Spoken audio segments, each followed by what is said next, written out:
Muy bien, vamos a leer en Marcos.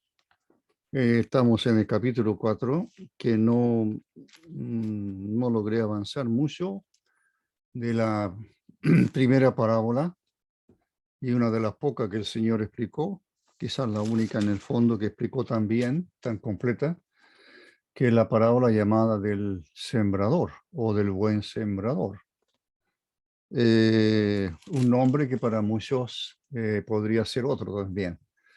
Porque la verdad las cosas, el sembrador apenas se menciona al inicio, no se menciona más el sembrador. Y la parábola más bien tiene que ver con la semilla y con la tierra en que cae. Y por eso algunos podrían llamarle la parábola de la semilla, de la buena semilla del terreno.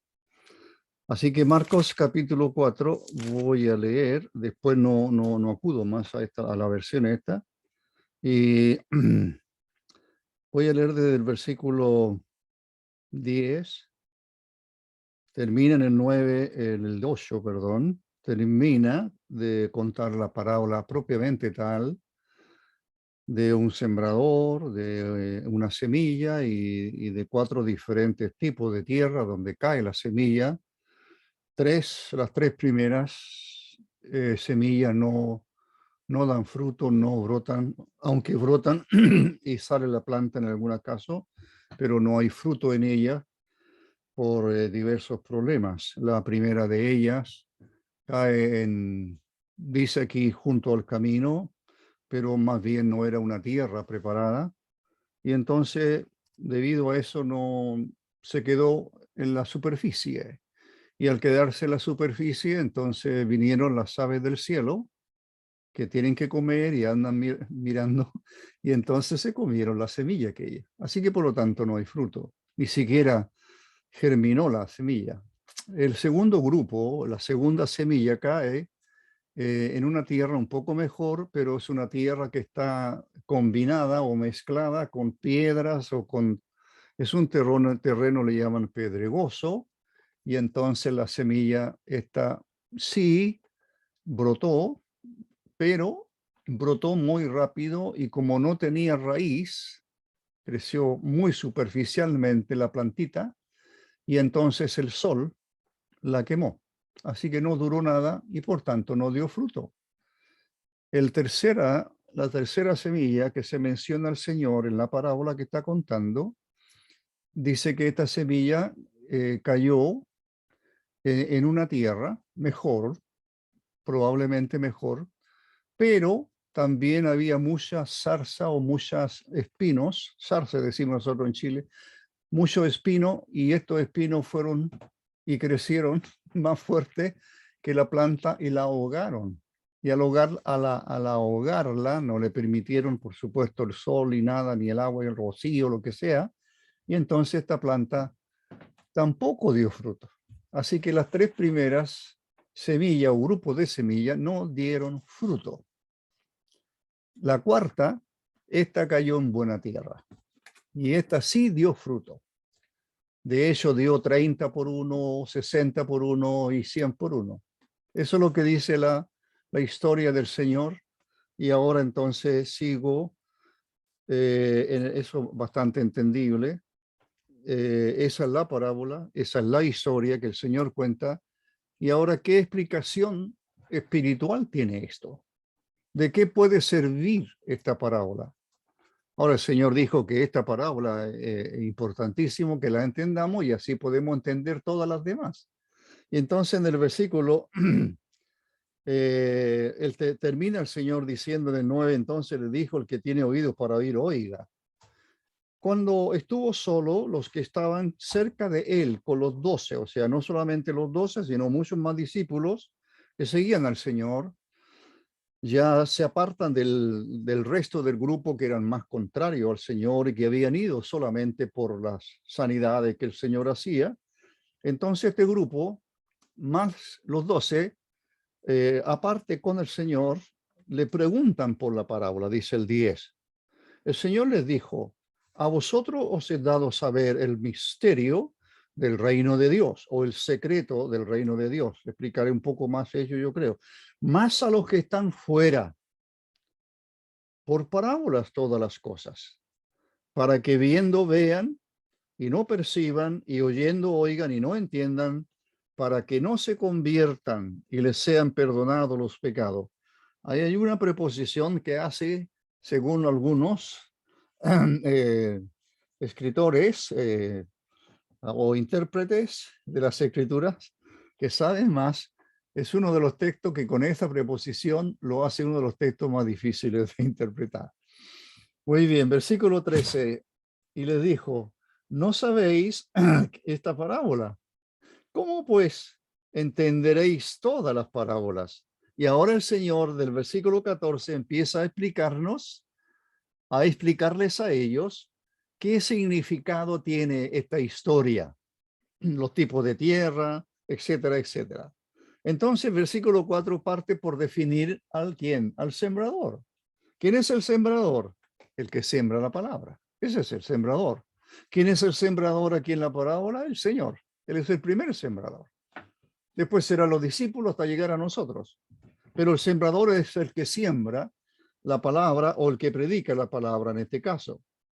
Y el 15, y esto solo de junto al camino en quienes se siembra la palabra, pero después que la oyen, enseguida dice viene Satanás y quita la palabra que se sembró en sus corazones. Versículo 16, estos son asimismo los que fueron, dice el versículo 16, sembrados en pedregales, los que cuando han oído la palabra al momento la reciben con gozo. La reciben con gozo, pero no tienen raíz en sí, sino que son de corta duración, porque cuando viene la tribulación o la persecución por causa de la palabra, luego tropiezan. El 18, estos son los que fueron sembrados entre espinos, los que oyen la palabra, pero los afanes de este siglo y el engaño de la riqueza y la codicia de otras cosas entran y ahogan la palabra y se hace infructuosa. El 20 termina la parábola.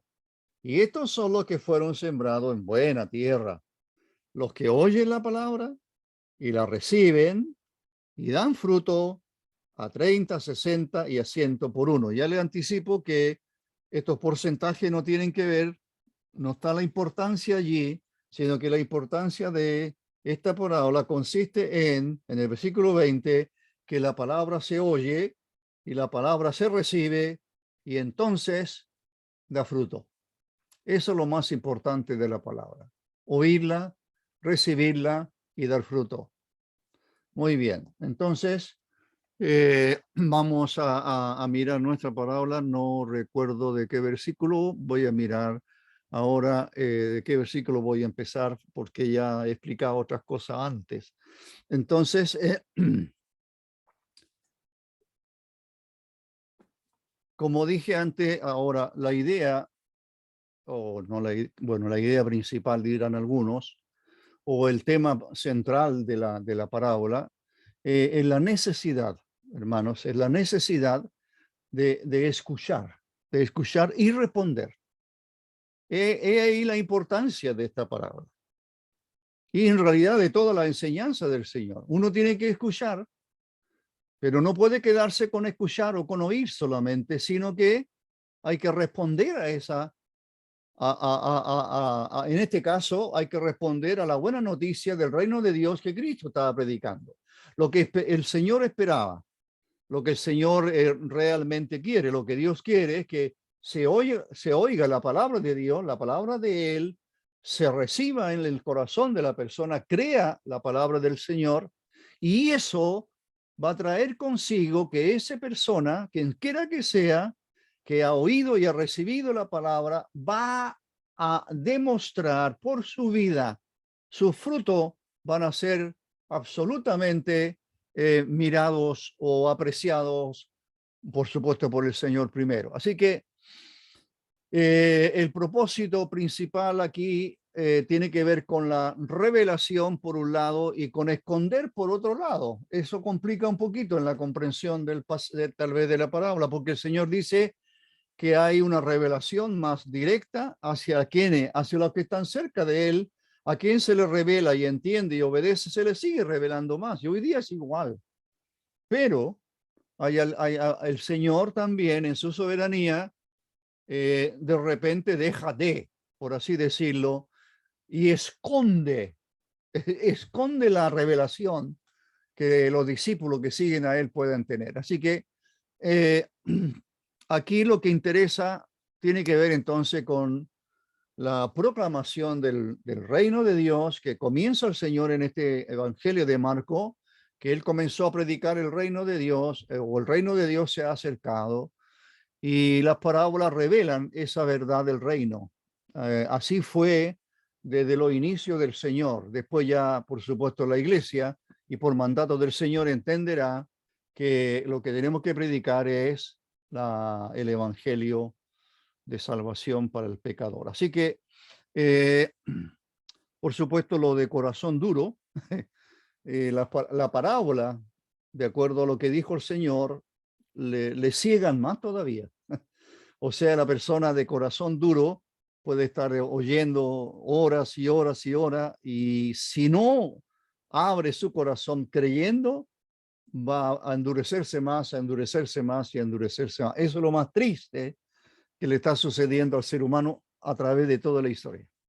Muy bien, entonces el Señor en el versículo 9 le dice, el que tenga oídos para oír, que oiga. Así que esta es una exhortación al discernir, al discernimiento espiritual que la persona debe entonces tener o llevar a cabo. El que tiene oídos para oír, esa es la idea, el que tiene oídos para oír, que oiga. O sea, que actúe de tal manera que discierna aquello que está escuchando de Dios, de su palabra. Y esto, hermanos, esta parábola es cierto, como que la usamos siempre para predicar el evangelio, pero la enseñanza, una enseñanza muy rica, es realmente cuánto apreciamos la palabra de Dios y realmente si estamos dando fruto, si realmente somos del Señor, si decimos haber creído en Él, si confesamos a Cristo como Salvador, como en nuestra vida, qué frutos se pueden apreciar en nosotros, qué fruto. De hecho, Israel no dio fruto de tal manera que el Señor simbólicamente, realmente fue un símbolo muy fuerte que los discípulos vieron cuando el Señor va, que tiene hambre y va a una higuera y no hay higo. No hay fruto. ¿Y qué dijo el Señor? Maldijo la higuera y ésta se secó. Y eso pasó con Israel. Hay muchas formas cuando uno lee, especialmente los evangelios, hay muchas cosas que el Señor dice hablando de esto, que la palabra de Dios, de repente el Espíritu Santo ya deja de obrar y la persona ya no es capaz de creer. Así que en esta exhortación, por supuesto, al discernimiento, el Señor está en forma general diciéndonos lo que debe suceder en una persona que escucha la palabra del Señor. Muy bien. El Señor dice de otra manera a los que no prestan atención a este llamamiento a discernir de lo que está oyendo. Dice el Señor, el pueblo tiene oídos. Y dice, el pueblo tiene ojos y oído, pero no es capaz de responder al mensaje. No es capaz de responder al mensaje. Ese es ya lo dije un poco, volveré a insistir en ello. Esta es la condición más triste que le pueda pasar a una persona. Repito, esta es la experiencia y la condición más triste, que puede estar oyendo y nunca cree el mensaje de salvación. De repente ya Dios deja de obrar, ya el Espíritu Santo ya no obra más, aunque pueda leer la Biblia completa y pueda escuchar todos los mensajes que quiera, ya no más. Eso es lo más triste y eso cuenta en una de las cosas de la parábola. Muy bien, versículo 11 y 12, no, el 10 dice cuando estuvo solo. Esto lo expliqué poquito. Cuando estuvo solo, dice el versículo 10, estoy leyendo ahora en otra versión, cuando estuvo solo, dice que los 12 y otro alrededor suyo le preguntaban sobre las parábolas. Está en plural aquí porque seguramente a lo mejor ya habría contado otras, pero esta es la primera registrada en los sinópticos y esta es como la madre de todas las parábolas. ¿Ya? Esta es como la madre. ¿Ya? El que entiende esta parábola puede está en condiciones de entender las demás, dice el Señor. La instrucción, mire, la instrucción privada es un tema habitual en Marcos. Una de las tantas diferencias que tiene este evangelio es que hay un gran tiempo de parte del Señor dedicado a la enseñanza más privada hacia los 12. Hay este grupo, y hay un grupo más grande de discípulos que le siguieron. No se olvide que cuando el Espíritu Santo desciende, según Hechos de los Apóstoles, días antes y por una semana, por a ver cuántos días, por lo menos 10 días, los creyentes se reunían, y cuando estaban reunidos en un momento dado habían 120 en número. Así que no eran solamente los 12, habían 120 que estaban allí. Y cuando el Señor resucita, según Pablo a los Corintios, ¿cuántos habían? 500 a la vez. Así que no pensemos que el Señor, sí, es cierto, Él vive con los 12 durante casi más de 3 años, pero había una gran cantidad de discípulos que le siguieron, De hecho, los 2 caminos de Maús no eran de los 12, no eran de los 12, ¿verdad? Muy bien, ahora versículo 11 y 12, para tratar de terminar esta parábola hoy. Bueno, dice el versículo, lo leo junto porque así están, realmente así están. 11 y 2 versículos para hablar él decía, él le decía, el secreto, ahí creo que en la Reina Valera leímos el misterio. Él les decía, el secreto del reino de Dios. Esta es la respuesta a los 12 y a los discípulos, porque los discípulos, ¿cuál fue lo que le dicen? Le preguntan por la parábola, que les explique la parábola. Y el Señor, antes de explicar la parábola como la explicó, antes de eso hace esta advertencia. Podemos llamarla advertencia. El Señor dice, el secreto del reino de Dios ha sido dado a vosotros, ha sido dado a vosotros.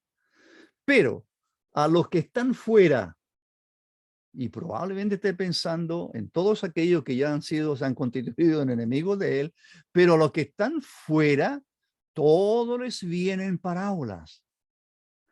¿Para qué? Mire cómo lo interpreta en el griego esta persona. Para que puedan mirar y mirar, mirar y mirar. Eso diría, parece el griego. Mirar y mirar, pero no percibir. Y oír, pero no entender. No sea que vuelvan y sean perdonados. Mire, miran y miran, pero no perciben. Oyen y oyen, pero no entienden. De esa manera no pueden ser perdonados, no pueden ser salvos, no pueden ser salvos. Muy bien, así que esta es la respuesta del Señor a los discípulos, ¿no es cierto? Comentando lo primero que hace el Señor es comentar por qué razón, o la razón por la cual Él, eso es lo que está haciendo el Señor, la razón por la cual Él enseña en parábolas. Eso es lo que están diciendo. Lo primero que hace es definirle, yo enseño por parábolas por esta razón. Y eso es lo que está haciendo en el versículo 11 y 12, explica eso primero. Él enseña en parábolas y después, más adelante, va a interpretar la parábola. Muy bien, así que la palabra secreto o misterio, yo leí que la Reina Valera, usted la tiene ahí, y dijo misterio. Yo leí secreto, es lo mismo, que aparece en los evangelios sinópticos, los 3, aparece solamente en esta palabra. Ese término misterio o secreto no aparece en otro lugar del Nuevo Testamento, excepto en las epístolas de Pablo. Pablo usó bastante este concepto misterio, ¿de acuerdo? Os digo un misterio. No todos moriremos, pero todos seremos transformados. Os digo un secreto. Algo que estaba oculto, pero que ahora se da a conocer. Entonces, para aquí el Señor usa esa palabra. El secreto del reino de Dios, aquello que había estado oculto por siglo, ahora se ha dado a conocer.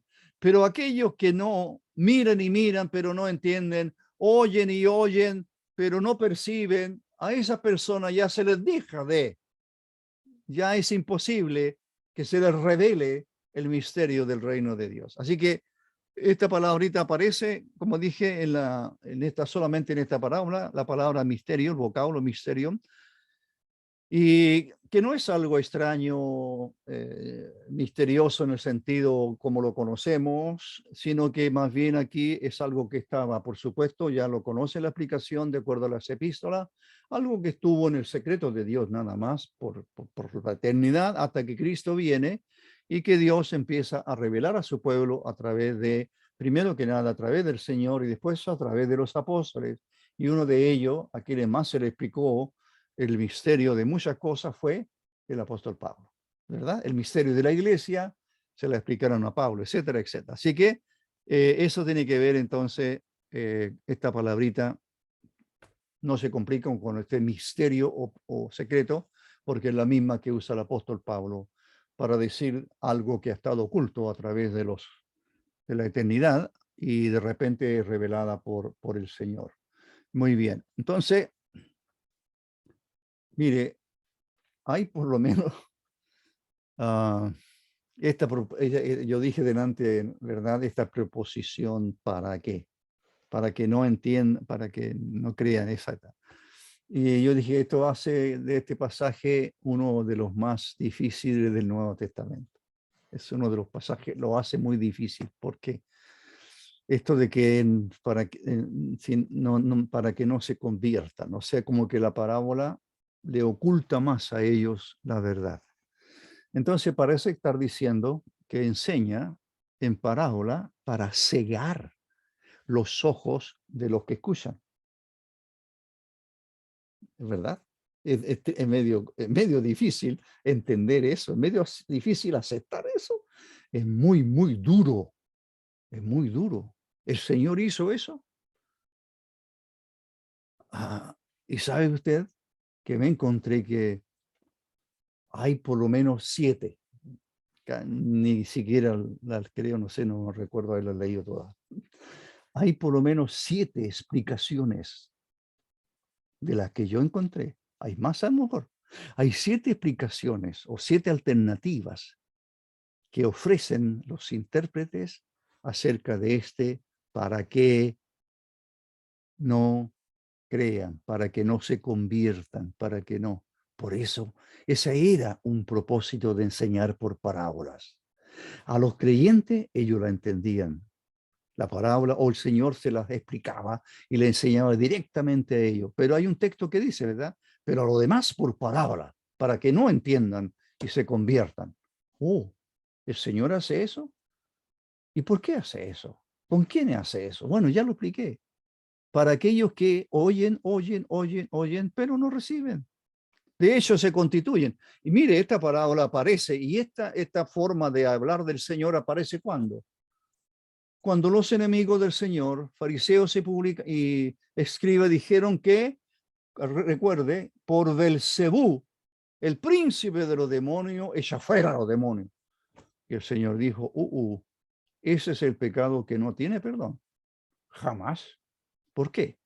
Porque habéis pecado contra el Espíritu Santo de Dios. Porque el Espíritu Santo de Dios es el que trabaja en el corazón de la persona para que se conviertan. Yo jamás habría creído el mensaje de salvación si el Espíritu de Dios no me hubiera convencido. Cada vez que escuchaba el mensaje,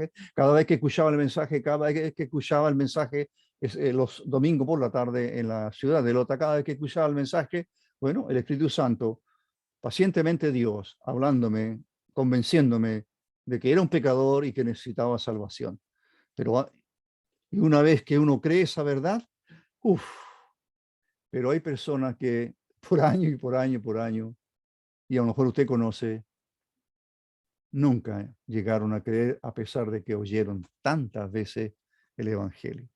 Muy bien, así que aquí lo que hay es un pronunciamiento de parte del Señor que tiene una característica de ser un pronunciamiento judicial, ¿ya?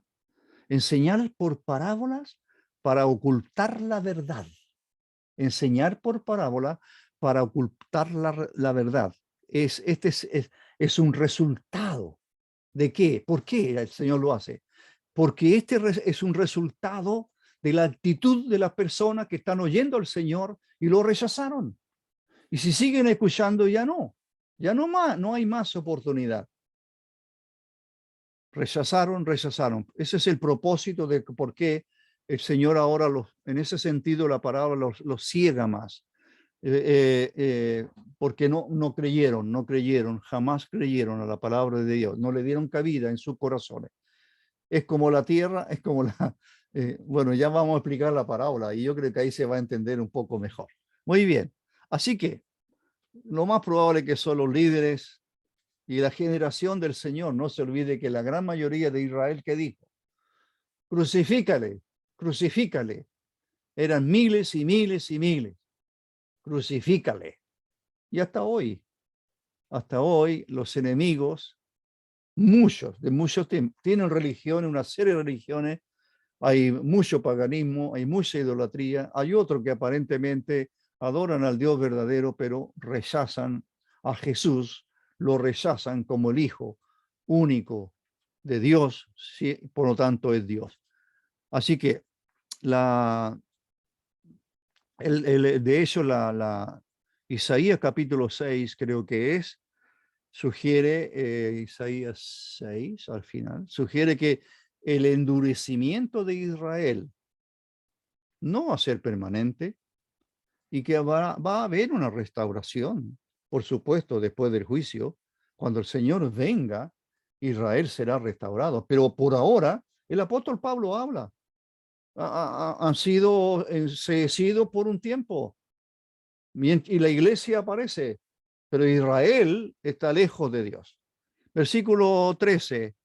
Entonces les dijo el Señor a los discípulos y al grupo aquel, ¿no entendéis esta parábola? ¿Cómo pues entenderéis cualquiera de las parábolas? Habiendo explicado el Señor por qué habla en parábola, ahora el Señor lo que está haciendo es va a interpretar la parábola del sembrador para sus discípulos. Ahora, primero hay como alguien le llamó como una reprimenda, media pequeña, no tan grande, pero como que el Señor está reprendiendo a sus discípulos diciendo, ¿no entendéis esta parábola? Es buena pregunta, ¿eh? Para nosotros. ¿No entendéis? Y ahora Jesús entonces va a interpretar la parábola. ¿No entendéis esta parábola? Esa es la pregunta. O sea, es como una reprimenda que el Señor le dice a los discípulos, ¿no entendéis esta parábola? Muy bien. Entonces, la torpeza, por así decirlo, porque es una torpeza espiritual de los discípulos, de nosotros también muchas veces, que es un tema muy importante en el Marco. Mire, Marcos capítulo 4, Marcos capítulo 6, Marcos capítulo 7, Marcos capítulo 8, 2 veces. Allí hay varios pasajes que indican más o menos esta como torpeza espiritual, se le han llamado a algunos, como no digo ceguera, sino que esto de ser tan lentos o tan torpes para entender lo que el Señor está enseñando. Y eso nos pasa a lo mejor a los creyentes, que quizás pasa tanto tiempo, a veces casi años, y no se entiende la palabra de Dios. Se hacen otra cosa, se explican otra cosa, pero no lo que dice Dios en su palabra. Entonces, por ejemplo, el capítulo 8, versículo 18, se lo leo. El Señor dice, tenéis ojos, pero no veis, y oídos, pero no oís. Mire, es casi parecido a lo que hemos estado diciendo. Pero eso se lo dijo a sus discípulos. Le llamó la atención más de alguna vez por ser tan tardos para oír, tan lentos para entender lo que él estaba diciendo. Qué paciencia la del Señor, ¿verdad? Qué paciencia. Y hasta el final, claro, miren los dos caminos de Maús. ¿Qué le dicen al Señor los dos caminos de Maús?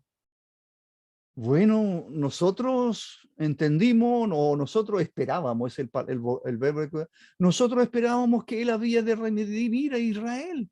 ¿Eso esperaban? No, el Señor jamás habló de redimir a Israel.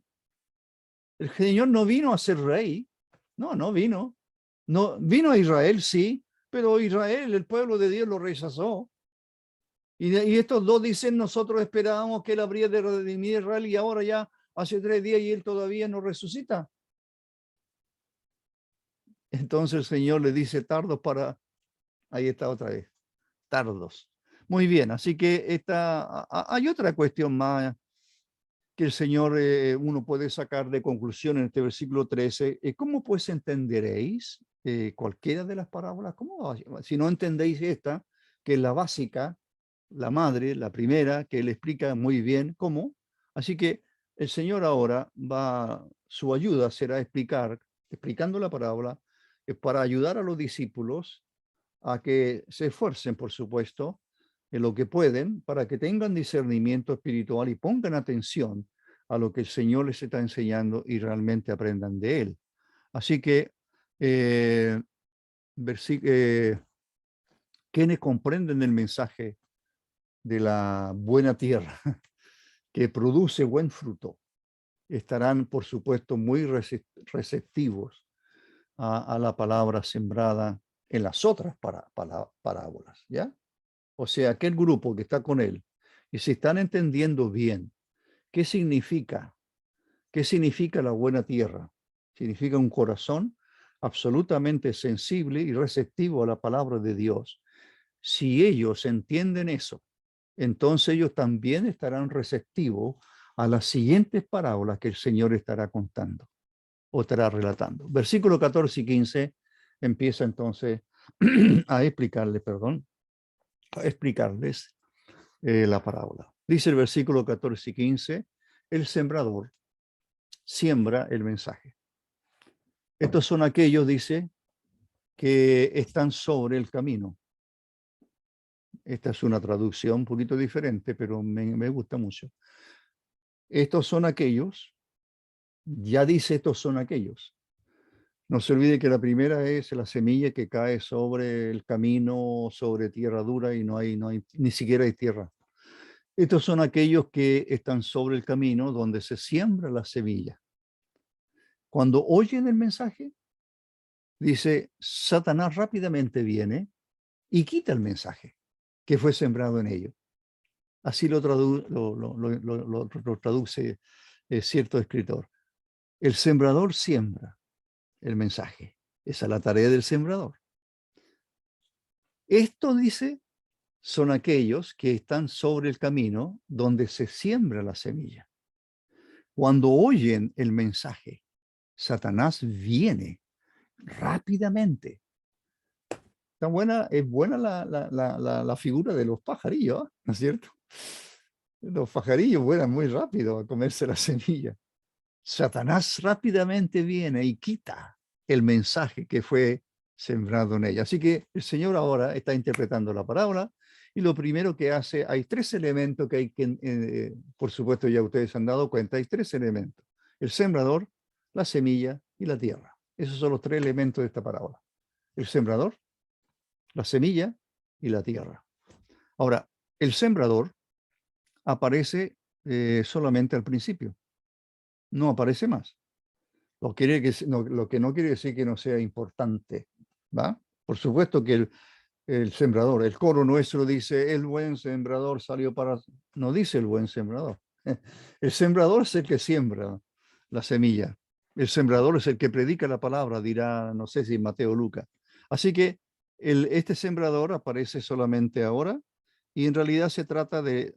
Por eso que algunos le llamaron la parábola de la tierra, o la parábola de la semilla y la tierra. La parábola de la... ¿Por qué? Porque eso van a ser ahora los elementos más importantes. ¿Quiénes? La semilla y la tierra.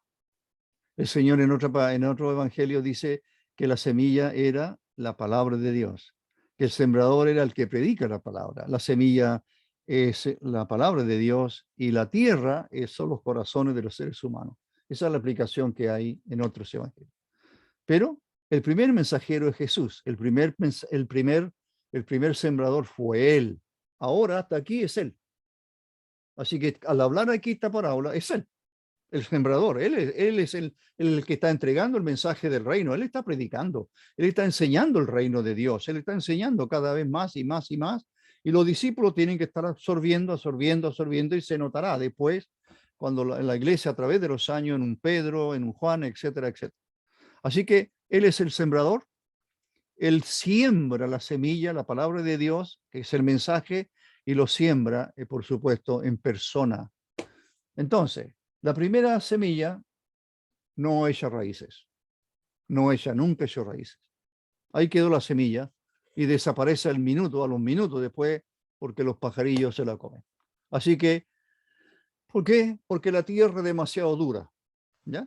Es dura, no fue arada tal vez, o yo años atrás escuché una explicación de que era a donde pasaban las personas, entonces entre medio del sembrado recién arado pasaban las personas, y entonces la tierra se ponía dura, etc. Bueno, hay hartas explicaciones, pero eso lo que interesa aquí es entender que hay una semilla que no cayó realmente en la tierra, sino que cae en un terreno más duro.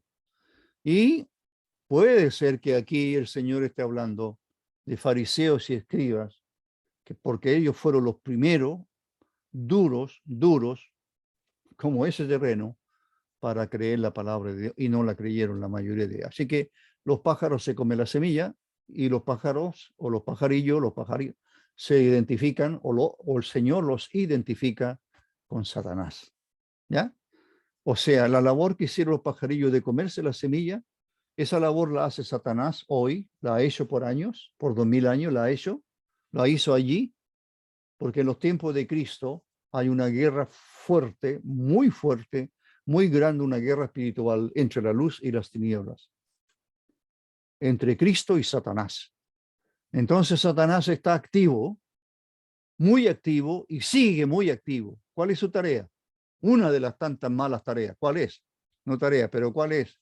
De los males grandes que hace, es quitar la semilla que se ha sembrado en personas, en aquello en quien han escuchado el mensaje de salvación.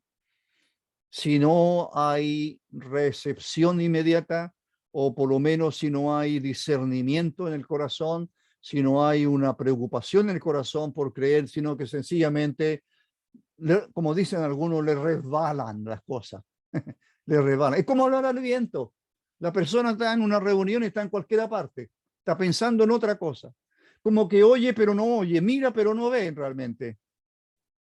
No abre su corazón a la palabra. Esa persona, esa semilla, esa palabra de Dios, Satanás la arrebata.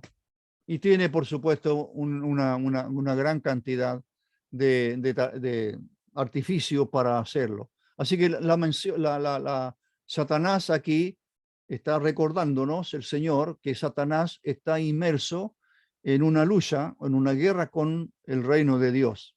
Satanás, desde el principio, no se olviden, desde el desierto, cuando el Señor comienza su ministerio, ya Satanás, y antes, absolutamente, tremendamente activo en luchar contra la luz.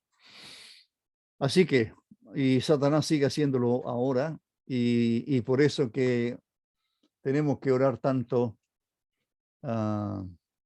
por la predicación del Evangelio, aún por las reuniones estas, para que realmente las personas que están oyendo sean más sensibles al mensaje de salvación, que el Espíritu Santo obre en ellos, que los predicadores, los mensajeros, cada vez estemos más capacitados por Dios, por el Señor, para sembrar bien.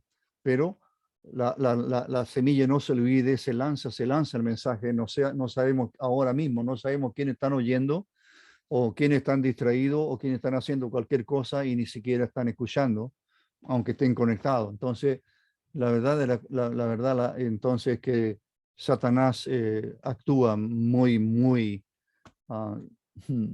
inteligentemente, iba a decir. Es muy astuto. La astucia es parte de él. Versículo 16, 17. Estos son los que fueron, ahora ya pasó el primer caso, ¿verdad? Una semilla que cae en terreno duro, no hay tierra, no echa raíces, realmente quedó encimita, las aves del cielo se la comen, y eso es figura de Satanás, que arrebata la palabra que fue sembrada en los corazones, y en esas personas de corazones tan duros como el terreno aquel, en que nunca la semilla de la palabra de Dios pudo penetrar. Segundo caso, estos son los que fueron, 16, 17, los que fueron sembrados sobre terreno pedregoso.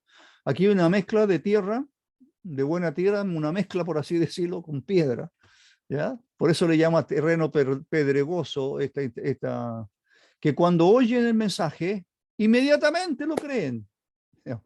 O inmediatamente lo reciben, dice aquí, con gozo, ¿ya? Con gozo.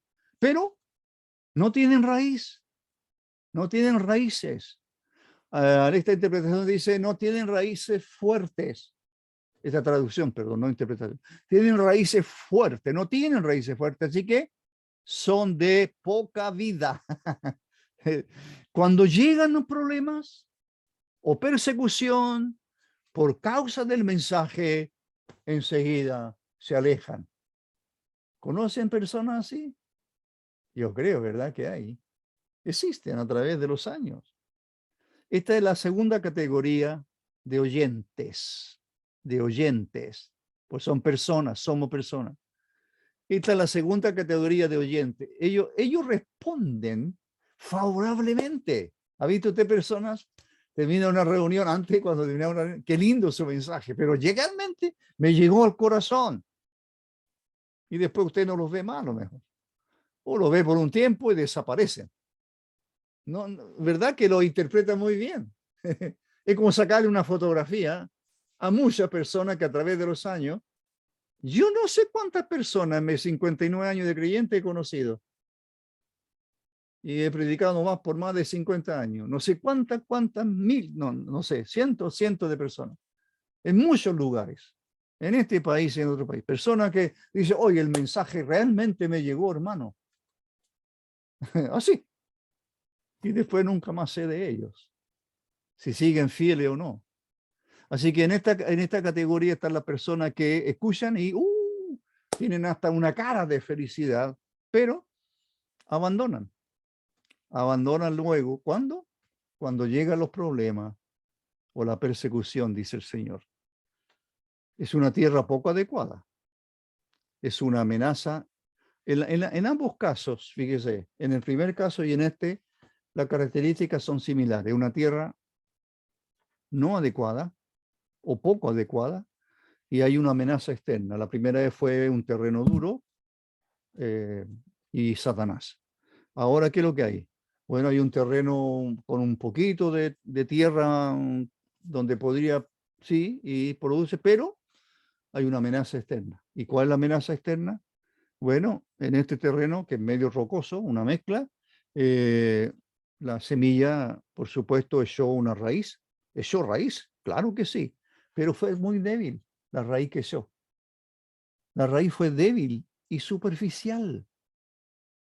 Esa es la persona, como le dije antes, que raíces, no echó raíz adecuada, dice otro. Así que, y el calor en la parábola dice que el calor del sol la marchitó la planta muy luego. Por lo tanto, no. Así que, ¿cuál es el problema? El problema, ¿qué es lo que hace que la semilla no germine? Lo externo es los problemas de la vida o las pruebas, las tribulaciones, la persecución. Hay de varias formas el Señor lo dice. Ahora, persecución ha habido a través de los 2000 años de la iglesia en otros países, pero estas personas, por causa del mensaje que han creído, por causa del Señor, la persecución viene. Pero como estas personas no tienen una raíz profunda, realmente su conversión nunca fue una conversión. Probablemente no puede haber una conversión si no hay fruto. Así que cuando llegan las pruebas, o cuando llegan entonces las raíces, no hay raíces espirituales. No hay profundas raíces. Me gustó esta frase que leí por ahí. No hay profundas raíces espirituales y la persona, por supuesto, fracasa, por así decirlo, y se pierde. La verdad es una persona que jamás, ni los primeros tres casos, ninguno de ellos jamás realmente fueron salvos. Ya uno puede sacar esa conclusión. No.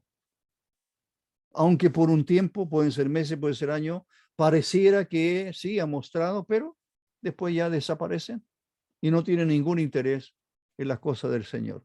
El tercer caso, por más puro, alcanzo 18 y 19.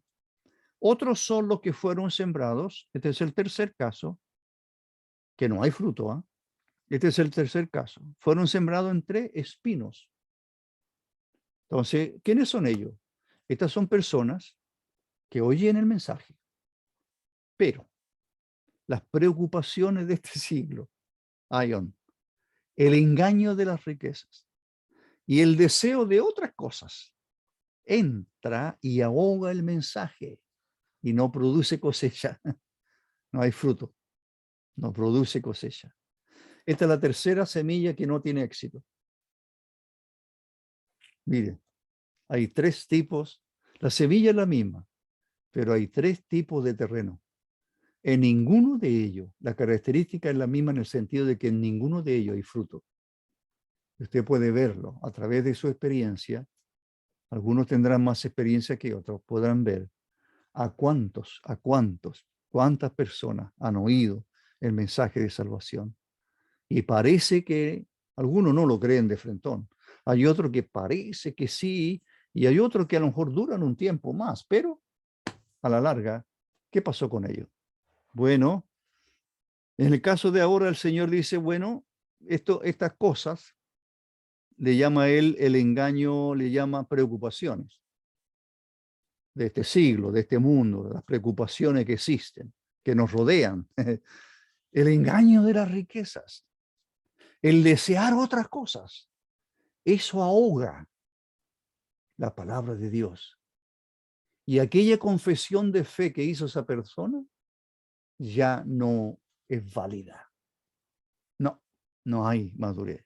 Entonces, esta tercera semilla aparentemente tiene éxito al principio, pero después queda absolutamente ahogada. Esto es diferente al caso anterior en que se marchita. Aquí se ahoga, como que la planta crece más. Hay planta, sí, hay una planta y que crece, pero crece entre espinos. Y los espinos le impiden que dé fruto y no da fruto. No dio fruto, jamás dio fruto. En esta semilla aquí, las pruebas y la persecución fueron del anterior, pero en esta tercera, la persona cae víctima, por así decirlo, cae víctima de las atracciones del mundo. Por un lado. Por otro lado, también la palabra preocupaciones que usa el Señor, como algunos lo podrían interpretar, se refieren a las preocupaciones estresantes. Está de moda la palabra estrés, ¿verdad? Los problemas me estresan. Y la ansiedad, ¿ya? ¿Conoces de personas estresadas y ansiosas? Bueno, yo puedo ser uno de esos. De repente lo estresan los problemas o a través de los años se juntan muchas cosas y ansioso porque se haga, ansioso por esto otro. ¿Verdad que vemos muchos de ellos? Pero por la gracia del Señor seguimos firmes, porque de repente reaccionamos, ¿verdad? Decimos, ¿por qué tengo que preocuparme de algo que no depende de mí? ¿Por qué tengo que estresarme por algo que en realidad yo no lo llegó? Tengo que esperar que el Señor lo quite nomás. No, pero insistimos a veces en eso. Somos porfiados, ¿cierto? Eso me han dicho a mí. Muy bien. La riqueza es engañosa. ¿Por qué? Porque proporciona un bienestar o una ilusión de seguridad. Me gusta esa frase. Provoca ¿qué hace una riqueza? La persona se ilusiona y se siente tan seguro, ¿verdad? Es como aquel hombre que le fue tan bien en su cosecha que construye graneros mayores. Está feliz. Está feliz. Es engañosa la riqueza. Mire, el dinero, por supuesto, bueno, la riqueza no tiene valor eterno, pero el dinero puede ser, y realmente es, así debe ser, un buen medio para conseguir cosas buenas. Claro que sí. Pero el amor al dinero, como dijo el apóstol Pablo, el Señor por Pablo, al mismo tiempo, el amor al dinero, no el tener dinero. Una persona puede tener mucho dinero, pero no ama el dinero. Y lo utiliza, lo utiliza. Lo utiliza para el bien, para ayudar. Esa persona es lo que el Señor quiere que se haga, con los bienes que Él nos da, porque tampoco es nuestro. Pero dijo la palabra de Dios, dirá que la raíz de todos los males es el amor al dinero. Mire, ahí tiene un ejemplo los evangelios, el joven rico, este que llega y le dice al Señor, etcétera, muchas cosas, ¿y qué? Cuando el Señor le dice, vende todo lo que tiene, dalo a los pobres y sígueme. El joven rico no fue capaz, no fue capaz de dejar su riqueza y seguir a Cristo. Él escoge, ¿ve? Las riquezas, los espinos ahogan, ahogan. Los problemas ahogan, las preocupaciones ahogan, estas ansiedades ahogan, las riquezas, el deseo de tener más ahoga y hace que la palabra de Dios finalmente desaparezca y nunca dio fruto. Triste. Triste vivir toda una vida, 40 años, 50 años, 60 años, 70 años, solo para adquirir bienes que no te puedes llevar. ¿Verdad? Cuando murió Rockefeller, una de las personas le pregunta a su contador y le dice, ¿y dejó mucho? Claro, la pregunta tenía la idea de cuánta plata, cuánto dejó. Dejó mucho. El contador lo dijo, todo. Claro, no se llevó nada. Muy bien, el deseo de otras cosas es una descripción más amplia, por supuesto, de las cosas que nos acaban separando de las realmente de las prioridades de Dios. Hay que tener cuidado, hermano, porque este mensaje es para nosotros también. Los afanes de este siglo, ¿verdad? El amor a las cosas materiales, este afán de querer tener más, todo ese tipo de cosas no hacen sino, por supuesto, acabar con la palabra del Señor.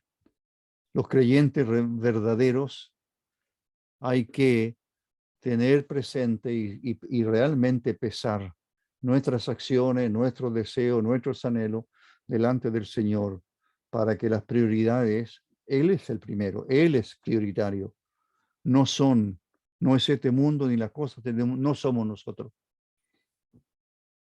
Y llegamos al versículo 20, al final de las parábolas, ¿ya? A las personas que, bueno, lo leo.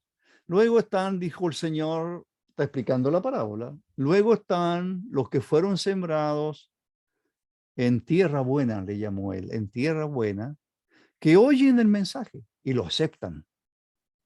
Mire, oyen, lo aceptan, lo creen y producen una cosecha, producen una cosecha o da fruto. Algunos 30 por uno, otro a 60 y otro a 100 por uno. Yo le dije antes, le advertí que en realidad estos porcentajes alguien diría, ah, mira, algunos dan más frutos que otros. Sí, claro, pero eso no lo medimos nosotros. Eso lo mide el Señor.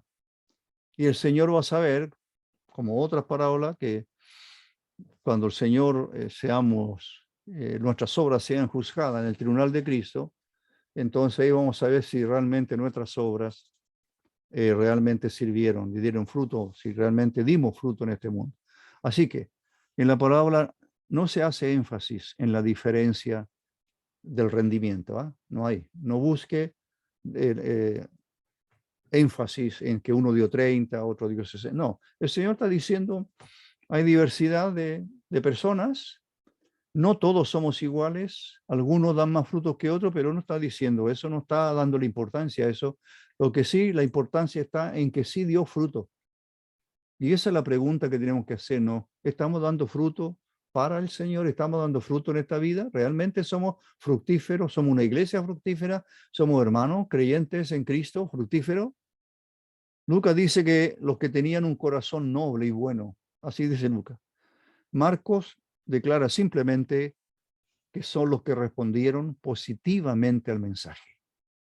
responden positivamente al mensaje. ¿Cómo se ve eso? Ah, por su fruto los conoceréis. Eso lo dijo el Señor. Por su fruto los conoceréis. Así que la naturaleza del fruto tampoco se especifica, pero lo que se pretende en esta aquí es que la lealtad o continua, una lealtad que no termina, al contrario, va creciendo hacia el Señor, eso es lo que importa. ¿Cuánto participamos en la misión que Él encomendó a la iglesia? ¿Cuánto participamos en ello? Entonces, como resumen, en un minuto, escuchar, esa es nuestra prioridad, es escuchar nuestra relación con el Señor y su palabra.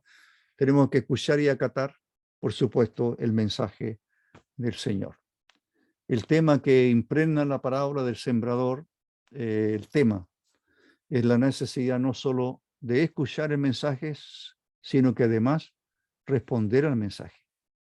¿Cómo responder? Bueno, con fe y produciendo fruto.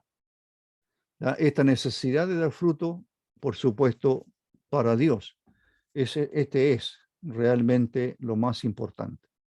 Significa que entonces la palabra de Dios hizo efecto y hace efecto en nuestra vida y que siga haciendo efecto todos los días, todos los días. Esta parábola, por supuesto, tenemos que entender que Satanás es un enemigo grande que está contra todo lo que signifique una vida dedicada al Señor. Arrebatará la semilla de los que no creen para que no dé fruto, por supuesto, y en los creyentes también actúa con las tentaciones, etcétera, etcétera. Así que, hermanos,